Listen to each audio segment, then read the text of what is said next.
Welcome back to the Foxy Property Chat podcast. I'm here with Dan Argent, Principal of Urban Property. Is it Property Agents? UrbanX. UrbanX. Oh, UrbanX, okay. In Paddington. Dan, thanks for joining me on the podcast. A pleasure. Cool, okay. So when and how did you get into real estate? Well, I got into real estate 15 years ago and I was actually living over in London at the time. So I finished school and I didn't really know exactly what I wanted to do. And so I thought, well, then I'm going to take a gap year. And I was doing law before I left and an opportunity came up to kind of, move to London. So I did that and I had a job in an office in London. And I remember it was in Trafalgar Square. And I was on the top floor. And so I could look down in one direction and see Trafalgar Square, and I could look out. Is that the one with the lion statues? Yeah. And I could look out another window and see Green Park. And I remember it was a day in summer, and it was a beautiful day, stunning day. And I'm looking out my window and there's people everywhere, and I'm in this office. And I'm like, I don't think I like working in an office. I want to be outside. And so I kind of thought, I don't think real estate's going to be for me.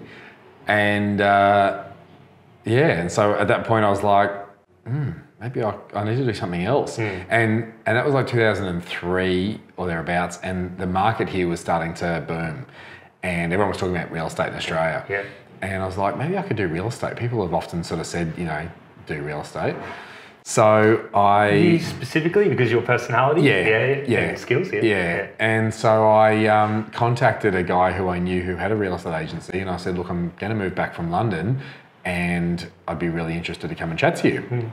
And he said, yeah, sure, I'll meet with you when you come back. And so I moved back and he gave me a job, and I thought, well, I'll try this for a year. So I've taken a year off in London, and I thought I'll take another year off, and if none of this works, I'm going to go back and I'll be a lawyer. And so I thought I'll give real estate a year, and at the end of the year, I freaking loved it. And I won that REIQ Rookie of the Year, and I was 2003 was that? Four, I think, and I was off and racing. So that's how I got into real estate. So 2019 now, we're sitting here in Paddington, UrbanX. And you're the principal of UrbanX. How did that all come to be? So I worked at that agency for that guy for 7 years. And that kind of culminated in 2010, me winning the REIQ Queensland Salesperson of the Year. And, that gave me a lot of exposure. And I'd always wanted to start my own business because I'd grown up with that. My mum always had her own business, and I guess I wanted to work for myself. And so I kind of thought, shit, it's now or never. Well, not now or never, but now's a great opportunity. So I basically finished that year, 2010, and resigned in 2011 and started the business. And I started from home because I was scared. Scared of? Failing. I'd been going so well, and I thought, but what if all my success is because of where I work? And so I just worked from home, no expenses, so to understand spare that bedroom. More, you mean you didn't want to take out a rental lease? I didn't want to take out all the expenses, because I thought, well, if I need a space, I need a receptionist, I need fit out, and I thought, I can just work from home and spend nothing. And so that's what I did for the first 12 months. And I had a big goal in that first 12 months to write a certain amount of money, and I hit that number. And I thought, okay, well, now's the time. And so this space that we're in now was the space that I leased at the start of my second year. And I was sitting at a cafe just outside the door, and I was thinking, I need a space. And I looked up and there was a for lease sign in the window. And I was like, oh, that's a pretty good space. And so contacted the owner or the agent, and anyway, so I ended up leasing it. But it's not the space we're sitting in now, it's that space right there behind us, which is our original space. And it's 3 meters wide and 20 meters deep, so it's 60 square meters. And we've got room for about 5 desks at the back and a receptionist and a little meeting space at the front. Well, we ran out of space in no time at all. So I was like, oh shit. So then there was a tenant downstairs, which was actually a law firm. There's a downstairs? There's a downstairs, yeah. They moved out, and so I said to the owner, well, it's just a timber floor, so I assume we can cut a hole in it. If we can put in internal stairs, and I had to be able to come out, and he did this rise and fall thing when you learned how far you need, whatever, anyway, I worked it out. And he said, yeah, it's possible. So I said, if I can put in internal stairs, I'll take downstairs. And I don't know why, but I always thought if I had a 2-level office, I've made it. I don't know why. Something about having a 2-level office. So then I like leased downstairs, and that gave us like another 11 or 12 desks. And then we ran out of space again. So I was like, oh shit. And then the tenant that was in this shop here moved out. And I said to the owner, well, if I can put a big hole in the wall and a doorway here and further back, then I'll take it too. And she's like, okay. So then this created this meeting room that we're in now, and then behind this wall is all of our property management business. Are you going to run out of space again? Well, we already have, because there's about 35 on the team now. And so, yes, we will run out of space, and we hope to be in a premises about 4 times bigger than what we have now by Christmas. So we're currently looking at spaces. 4 times bigger? 4 times bigger, yeah. Awesome. Same sort of area, Paddington? More centrally located, yeah. But space won't be as much of an issue for us going forward because what UrbanX is it's a platform to empower real estate agents to work for themselves and run their own business. Okay.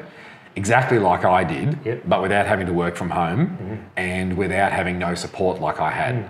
And so what we do is we provide a platform to agents for them to run their own business. We do all of their admin, all of their marketing, all their contracts, Form 6s, all of their subscriptions that they need, property management, trust account, all their general accounts, invoicing, everything. It's all done here. So we do all of that, but it's their business and they run their own business and they can work wherever, whenever. Oh, wow. And so if they want to work from home, they can. If they want to work from a little, office, they can. If they want to, work from here, they can. Yeah, right. So you got like hot desks and stuff set up. And so, we're really open to flexible working styles. And they also run under their own brand. And so they don't actually run under our brand, they run under their brand. So if it was like Foxy Home Staging, powered by UrbanX. And so it would be your brand, powered by us. And so going forward, what I've actually realised is space is the biggest impediment to growth, 1. And 2, it's not necessary anymore. Because as the industry has changed, no one ever comes here anymore. Like buyers don't come here, sellers don't come here. No one actually comes here. Yeah. And so like, even our agents rarely come in. Before we changed, they rarely came in. And I'm like, where are you? And they were all out doing deals. So I was like, well, you don't really need to be here, do you? So like our number 1 agent here doesn't even turn his computer on. I don't think he's turned it on in 6 months because everything he needs is on his phone. Everything.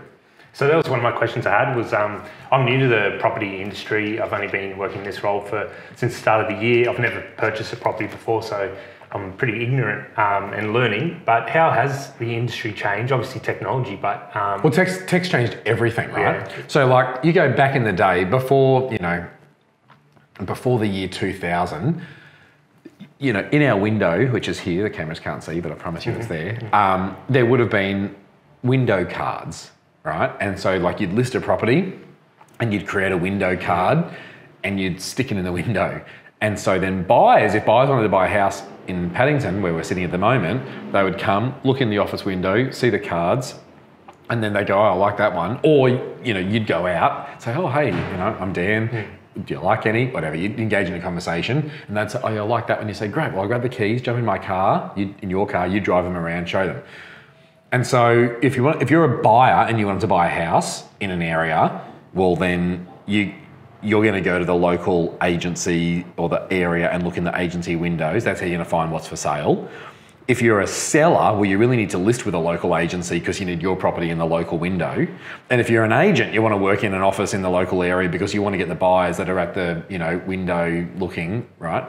And so now, though, so that was like in the past, but now technology means you don't need any of that because realestate.com and domain.com are the window. So if you're a buyer, you're looking online and you're finding the properties that you're interested in and you're either inquiring or more than likely now like 70 to 80% just turning up to the first open house or to an open house. So there's no need to inquire. So like where the agent is irrelevant.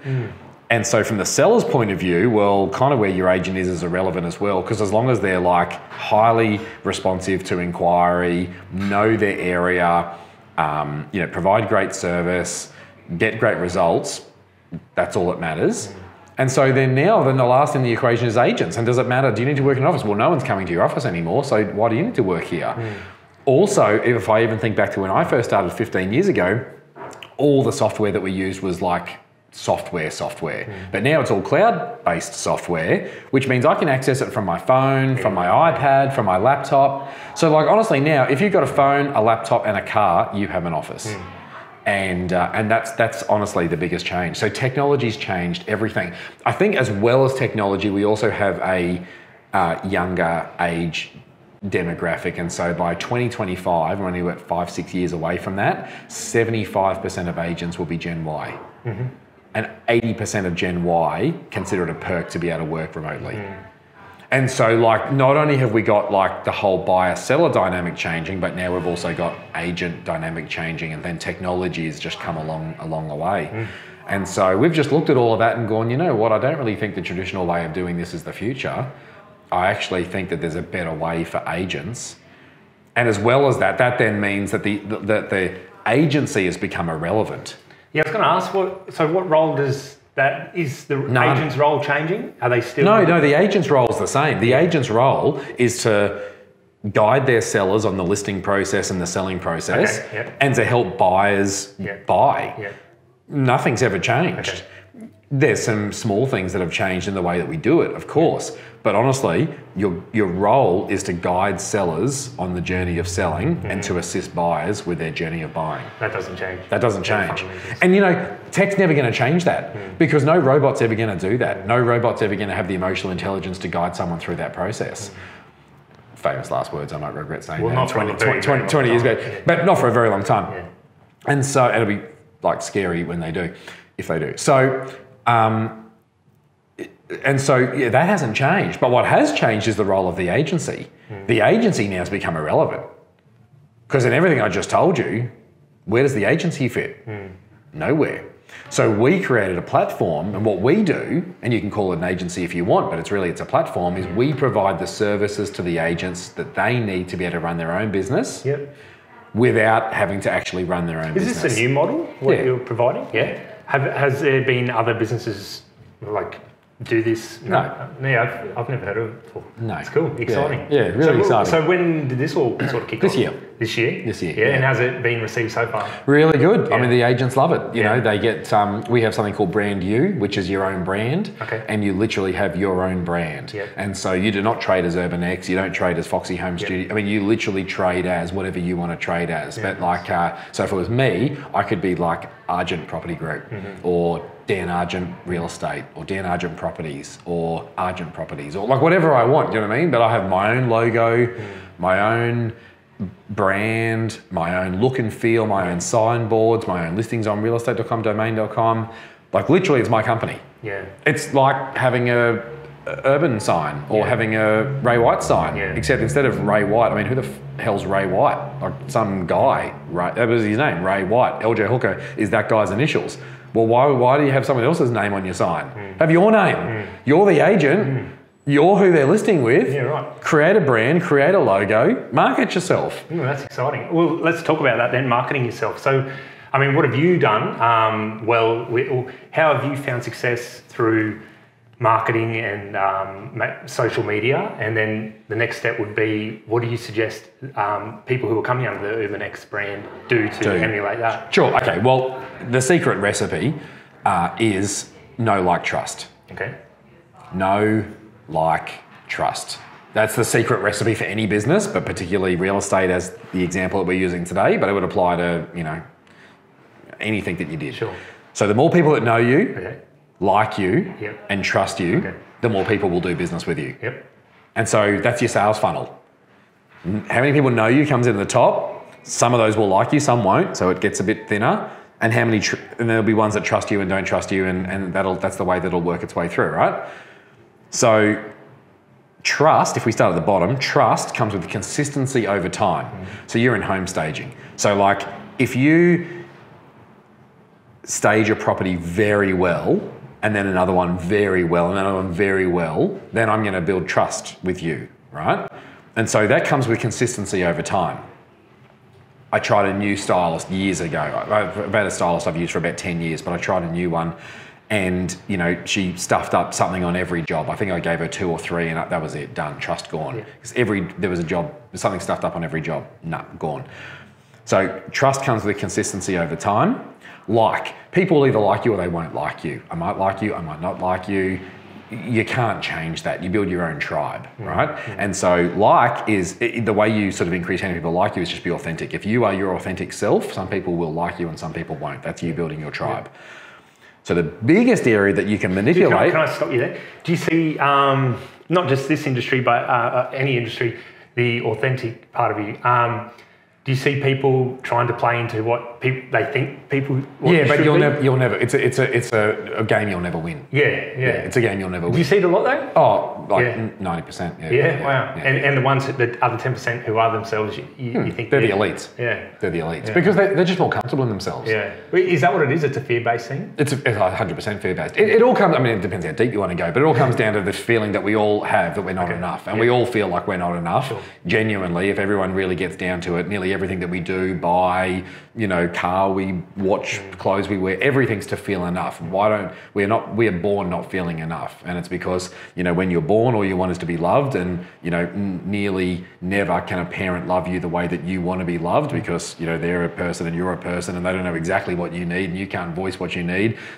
Go to the 5 love languages. Some people need touch, some people need talk, some people need gifts, whatever. So unless you won the emotional lottery and you were given exactly what you need to feel loved, you probably didn't grow up feeling completely loved, if you're being honest. Therefore, you think, I'm not enough, and everyone grows up feeling like they're not enough. Yeah. Then they go out and think, fuck, maybe if I make more money, maybe if I am number one, maybe if I'm this, maybe if I'm that, maybe if I have that watch, that girl, whatever, I'll be enough. And everyone's kind of going through life, and so you want to be liked. And so you just do whatever the other people think, what you think they want you to do to be liked. Yeah. But it's bullshit because then you're not yourself, and then you stop liking yourself. Yeah. And if you don't like yourself, how can anyone else like you? That's a good point. So, you've just got to like yourself. And so if you like yourself, then you really just don't care less what other people think. I mean, to a degree, not in a shit way. And when you're really comfortable in yourself and you like yourself, you open yourself up for other people to like you because they're like, you're genuine. I really resonate with you. I can't see any bullshit here. And honestly, it makes a huge difference. Yeah, so being authentic and just being yourself is absolutely what you want to do. And I think I cut you off at the like stage, and then the next... No, is how many people know you. That's the top of the funnel. Yeah. So the more people that know you, the more people you have the opportunity for them to like you, to trust you. And so you want to increase how many people know you. And so marketing is everything. And so for you, you are a marketing business first, and you're a home staging business second. I'm a real estate agent second, a marketing business first.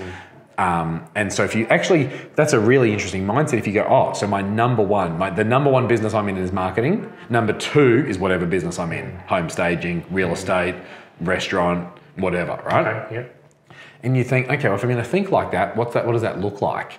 And then you start to go through that, process of what does that look like?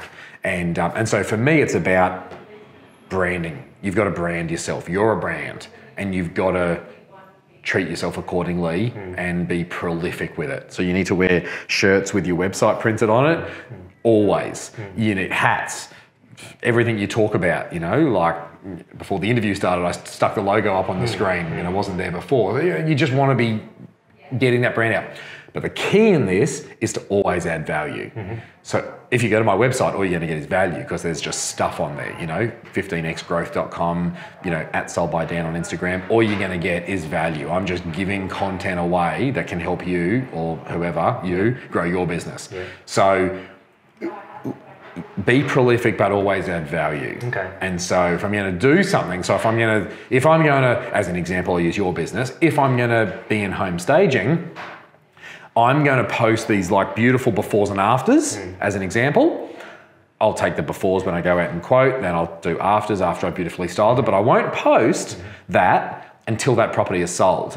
And when it's sold, I'm going to put up a post and say, this property sold for $35,000 over ask in 7 days or whatever.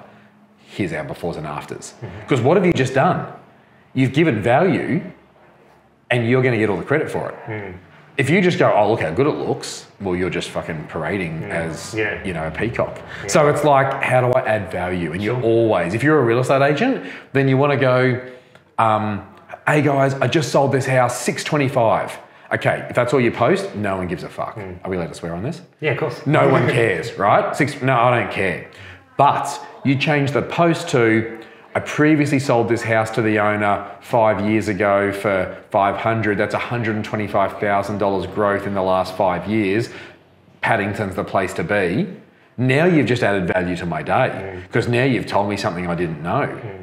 Does that kind of make sense? Yeah, it makes sense. Is there a next level you can go to with, I don't know, I suppose our challenge with Foxy is we're trying to provide value to not only people selling their homes and perhaps agents a little bit as well, but other people so other stages as well. So we're trying to show behind the scenes and giving tips and stuff like that. As a real estate agent, is there any value to showing the way you work behind the scenes? Absolutely. Like I mean, if it adds value to someone's day, you know, I think the key in this is know your audience. Sure, yeah.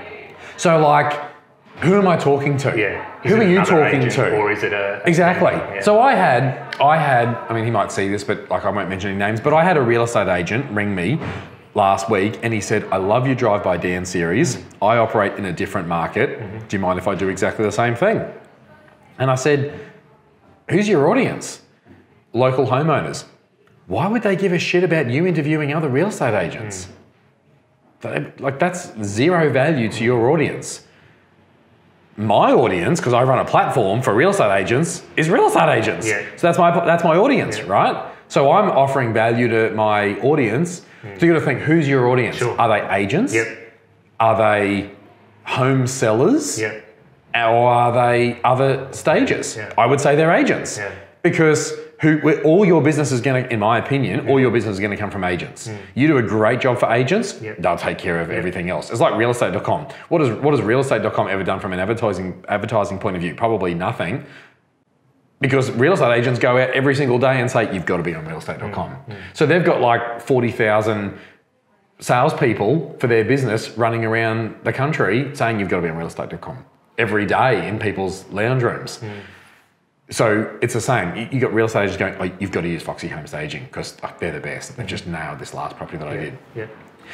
I mean, I'm not telling you how to run your business, but you got to pick who your audience is, and then your message has got to be delivered in a way to add value to them. Yeah, it makes sense. Yeah. What's perhaps, let's talk about a mistake, a professional mistake. Yeah, how long have we got? Comes to mind. How long have we got? One that comes to mind.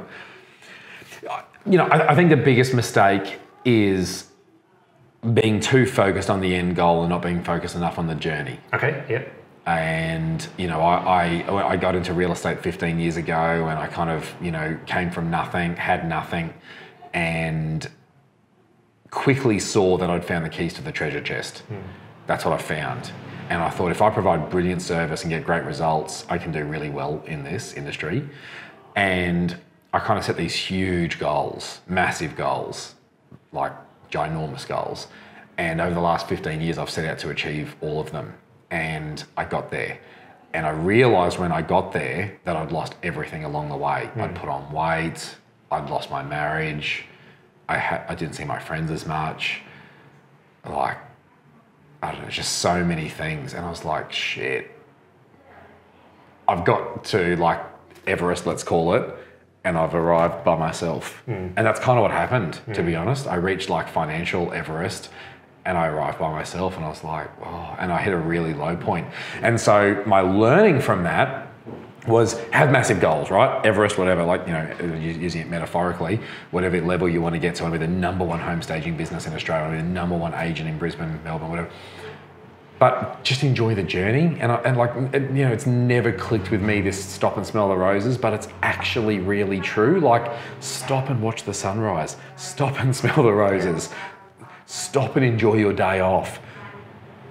Stop and just, when you have like a cracking week, don't just go, right, that's cool, but next week, got to do more, what can I list? Like, that was me, right? That's how I like reached #1, but no, like go, you know what, I had a bill a week and I'm going to stop and I'm going to really appreciate it. I'm going to go out for dinner, I'm going to enjoy it, I'm going to relax. I'm like, you know, I'm going to really appreciate that. But no, I just was like on the go to achieve, and I was sprinting up that hill. And what do you set sort of reminders to do that, or it's sort of ingrained in you now to stop and appreciate? Oh, mate, like no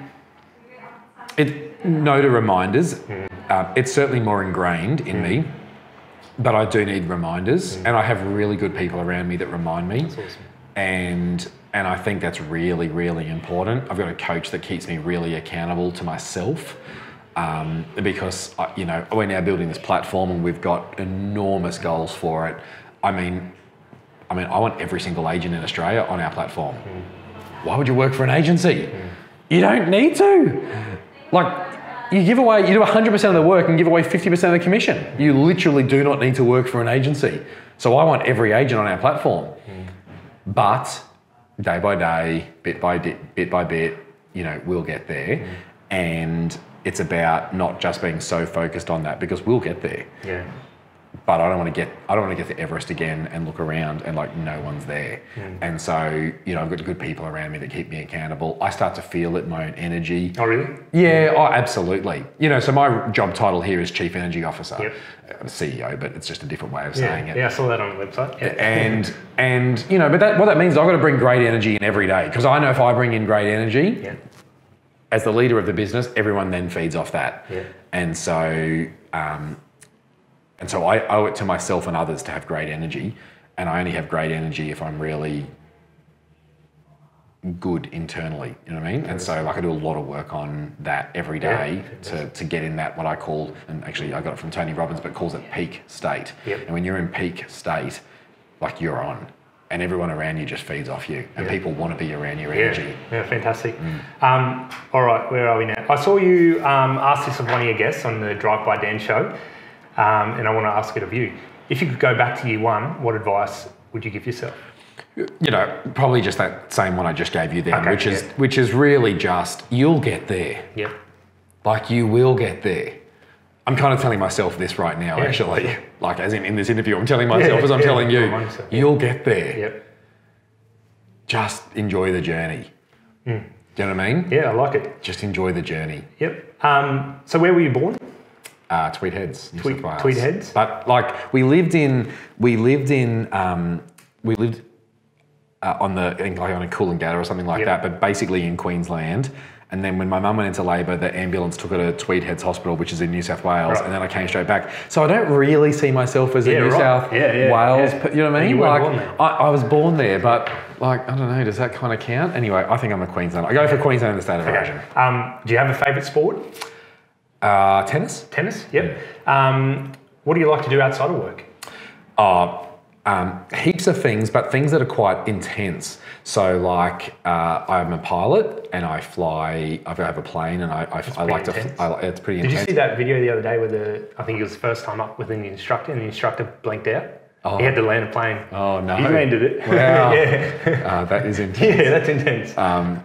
I didn't know, but it's full on. And so, for me, I'm focused on that when I'm doing it, and I'm not focused on everything else that's going on.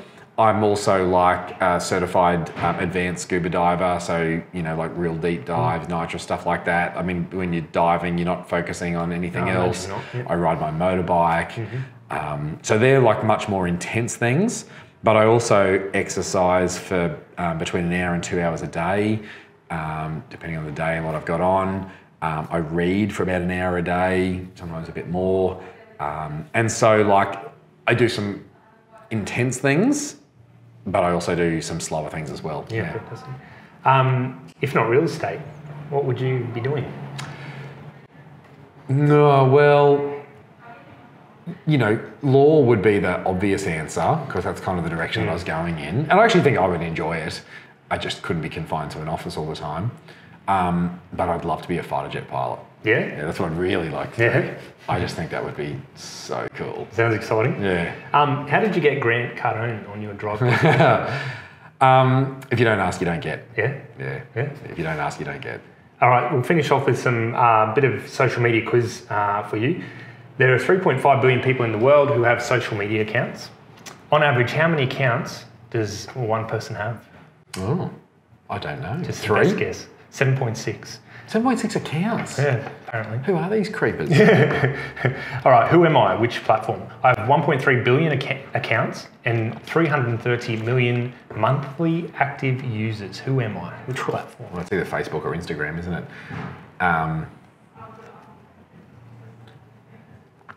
Instagram. Twitter. Really? Really. Wow. I have a Twitter account, but I don't use it. Yeah, it's not much of it doesn't seem big in Australia. No. Apart from sports. No. Sports is popular. Yeah, but other right. than that, this one. The average user spends 52 minutes on me every day. I have 500 million active users and was the most downloaded app on iPhones in Q1 of 2019. Which platform? Oh, is it Instagram or is it TikTok? TikTok. TikTok. Yeah, well done. Yeah. I got it because of the 2019. Yeah, it's fresh. Yeah, it's fresh. It's Yeah. growing. Yeah. I've already registered Sold by Dan on TikTok. I've never used it, but I got it just to get Sold by Dan for when I want it. Yeah. Love it. What's the most popular food on Instagram? Like photos and videos. Pizza, maybe? Is it? Hang on. Pizza 1, sushi 2, steak 3. And who has the most followed page on Facebook aside from the Facebook company page? This shows how little I know about social media. I don't know. Who has the most? Yeah. I don't know. I actually have no idea. Donald Trump? Cristiano Ronaldo. Really? Really? Yeah, wow. 112 million followers. Shit. Just not into soccer. The More real estate event. What and when is it? Is that what it's called? More? Mate, 9th of October. Yep. So a month today, actually. Being today's the 9th of September. So it's in a month. And mate, what it is so we called it More for agents that want to achieve more out of business and life. Mm-hmm. And so it's kind of like the conference designed for agents by agents, in that I've kind of thought about all the things that I'd love to share with other agents. And so I've got to the next one, Tom Panos speaking, and also an agent named Nick Renner. Nick Renner is an agent from Melbourne who writes over $2 million a year. He's come up and met with us twice and had a huge amount of value. And honestly, success leaves clues, and there's stuff that you can learn from a $2 million fee writer. And so we're flying him up, and he's going to be sharing secrets of a $2 million fee writer that you can incorporate into your business. Mm-hmm. Justin Nickerson, who has won the REIQ, REIA, Australasian Auctioneer of the Year. He's a brilliant auctioneer. He's coming up to talk to us about auctions, because I actually think auctions are one of the best way to sell property. Okay, yeah. And so he's going to be delivering some great content around auctions. And then I am doing a talk on 5 to Thrive. So mine's more on that life side of things, and it's more on creating true success. And so for me, and I think for most people, success is deemed as financial. If you're you're successful, well, what does that mean? Well, you're doing well financially. Nice car, nice house, whatever. But actually, having achieved all of that and realised that that's just bullshit, it's a part of it, but it's not every part of it. And so for me, it's all about health. True success is health, wealth, growth, contribution, and community. That's true success. And so I'm going to talk about everything that I've learned around how to get healthy. I've lost 15 kilos in the last year, and I've done it really easily, and it's not fad shit, and it's actually quite simple. I'm going to talk to people about how to do that. I perform much better now that I'm healthy. Wealth, absolutely. And I talked about real wealth creation, not just earning a lot, but actually having a lot. Okay. And so I've just met with someone who drives a beautiful car, but doesn't own their own property. So that's not how you create wealth. And Grant Cardone talked about this, you don't create wealth like that. So I drive a $20,000 Volkswagen Golf, but I don't have any mortgages. And I have a lot of properties. So do you want to look rich, or do you actually want to be rich? Growth is everything. Everything in life is either growing or dying, right? And so we as humans, we always want to grow. And I find when you meet people and they're depressed or down or uninspired, what's actually the case is they've actually stopped growing. And so if you can find an area where they really want to grow, you'll actually find that you can reignite the spark in their life. And so I think growth is everything. Contribution is what drives me, because I think that there's this great saying, to those much is given, much is expected. And I think that there's so many people in this world that are far less fortunate than ourselves. And in fact, probably just being in this room, having a nice watch, clothes, money, clean water, etc. We're probably in the top, 20% or something like that. You know what I mean? The point is, there's so many people that don't have the opportunities that we have, and it's very easy to get caught up in a little kind of bubble. But actually, by going outside of that bubble and seeing how other people live and gaining perspective and seeing how you can help those people, which doesn't just have to be financially, it can be, but it can be other things as well. Hopefully I'm helping you, hopefully I'm helping the people watching this. Then that's actually the biggest thing that fills me up, because I've had health, I've had wealth, haven't had health, wealth, extreme growth, but I still felt empty on the inside. And when I started to give, I actually was like, oh my gosh, like, this is beautiful. And then when you see an impact, when you see the impact that you can make on other people's lives, you realize that that's what life's actually all about. And then I say community because you really need someone to share it with. And so if you're going through all of that, having someone to actually share that with, be it a friendship group or a significant other or whatever, but you need people to share it with, because nothing great was ever achieved alone. So that's actually true success. And so I call it my 5 to Thrive, and I'm going to go into a lot more detail. And that's about in Brisbane, Gold Coast? Brisbane Powerhouse, 9th of October. Tickets are $49. Cool. Moreevent.co. Well, excellent, thank you for that. And to wrap up, I'd like you to tell us briefly about the sponsor step and your trek to the Everest Base Camp. Yeah. So basically, where it started in 2 areas. Number one, before I sort of really started working on my health, I had really bad back pain, and it was actually like difficult just to walk for more than 30 minutes. And I've really worked a lot on my health, and now I'm in this great fitness level. And so Everest Base Camp to me is this 21-day, fairly grueling trek. And it's probably like one of the hardest that you can do. And so I thought, well, you know what? I'm in such a better place than where I was. I'm going to tackle that. And for me, that's a real like achievement to do that from where I was. And then I thought, well, if I'm going to do that, how can I actually make a difference to others in doing it? And I looked it up, and I worked out that it's 165,000 steps to get there and back. Okay. And I thought, well, if I can earn $1 a step into a campaign, not for me, I'm covering all my own costs, but if I can get $1 per step, that's $165,000. And I started looking at the different organisations that we currently support financially, and realised that funding is all of their biggest issues. There's these great organisations, both in Australia and abroad, that support disadvantaged kids, which is what I'm really passionate about, because I think if you're going to make a difference in someone's life, the biggest difference that you can make is when they're a kid. And so that feeds into education. Kids that get a good education statistically have a substantially better chance of succeeding in life. So if we can help kids get a good education, we know we can help them have a much better chance of having a great life. And we know that 75,000 kids a year in Australia don't finish school, so it's a problem. And so I contacted a few organisations, and I worked out that with $165,000, we can actually touch 300 kids. We can impact 300 kids in a year.